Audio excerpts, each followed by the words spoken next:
I've already done a couple videos on the mortgage calculator, but I wanted to do a video geared towards anyone looking to buy a home because there are other expenses involved in that, not just the mortgage payment. So that's what we'll go over in this video.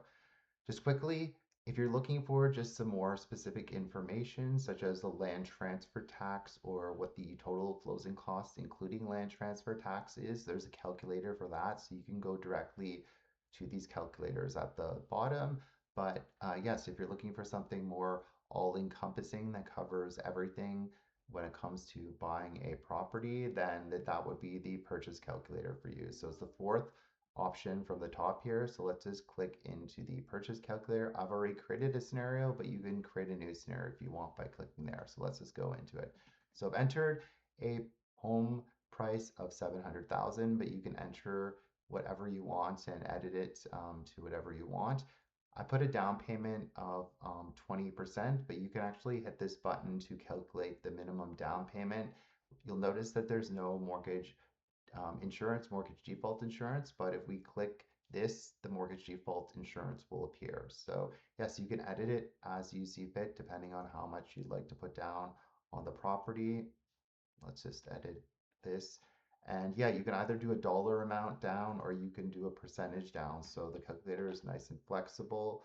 Let's just see. There's other options you can click here, but to keep things simple, we'll just go with 20% down on the property.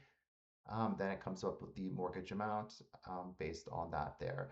Then the mortgage rate, again, similar to before, I've got it set as a fixed rate, but you can edit this as you can see fit. So if you're not, you can enter your own mortgage rate here, or if you're not sure, then you can use this button to find a mortgage rate. So nice and flexible in terms of that.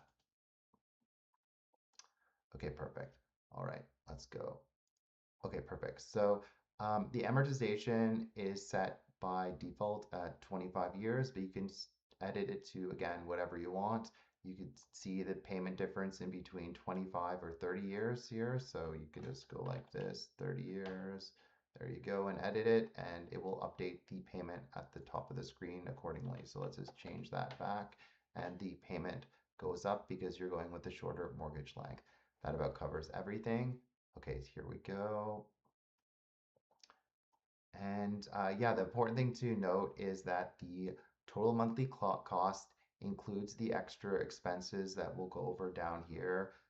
This payment is just the mortgage payment, whereas the total monthly expenses include other expenses such as the property taxes and heating costs and other things down here. So let's just have a quick click on this here because this really is giving you an idea about what your monthly expenses will be as a homeowner, which is great. So I really like the property tax calculator here because yeah, many people just don't know, have any clue what the property taxes will look like in a new property. So what you can do is you can enter your location here, the property type, and it will include a mill rate. So depending on where you want to buy, like let's say Windsor, Ontario, I know it has really high property taxes. Look at how much the property taxes went up to $12,000.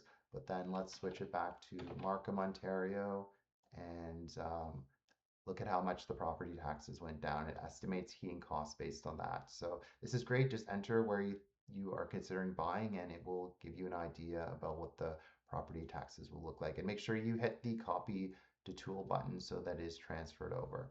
So great, it includes the property taxes, the monthly amount, as well as the annual amount, and then the estimated heating costs. And if you're buying a condo or a townhouse with some sort of maintenance fees, you can enter it there. Okay, perfect. Other expenses include monthly expenses like hydro, water, gas, home insurance. Just don't double count the heating expenses here, cable, phone, internet. But yes, you can just enter an estimated amount here in terms of those there. And you can always hit the information button. It gives you more of a description, but that covers that. You expect to get any rental income from either renting out a room or renting out a basement apartment or something like that, you can enter that there to see if that can be used to offset. And then here's a really amazing part about this calculator where it brings in the first part, the closing costs. So let's just click on that there. So again, it pulls in the information, calculates the land transfer tax, and that's really the single biggest expense when buying a home. So you can actually toggle some of these things, like if you're buying in the city of Toronto, if you're a first-time home buyer, let's just turn that on. You can see you get a rebate as a first-time home buyer. Um, let's just see, city of Toronto, you can see how much it goes up because there's the double land transfer tax. So yeah, it's a really great tool for that there. So let's just see here. We hit the back button to go back to that there, so you can adjust that as needed. Um, and again, it has some, the great thing about this here is you can click and see kind of what is suggested in terms of the estimate amount. I pre-filled in some of these things here, but I would encourage you to read the information box and just figure out what is a good amount for you there. So let's just keep moving. Let's just keep moving down this, let's just keep moving down. Okay, okay.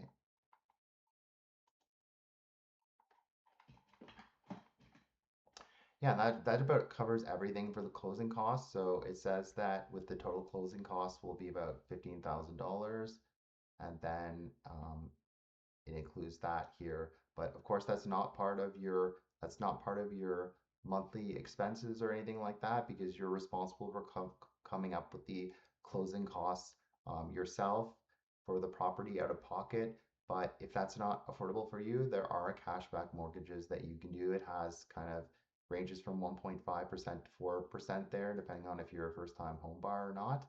But yeah, this is really helpful for estimating the closing costs and the total cost of home ownership. And then this total monthly cost again includes extra expenses. It's not just the mortgage payment, it includes property taxes, utilities, all that fun stuff here. So if you're looking for a calculator that can help you figure out the true overall costs of owning a home so that you're not going to be house rich and cash poor, this calculator does it for you. So I'd encourage you to check it out. Okay, thanks for listening.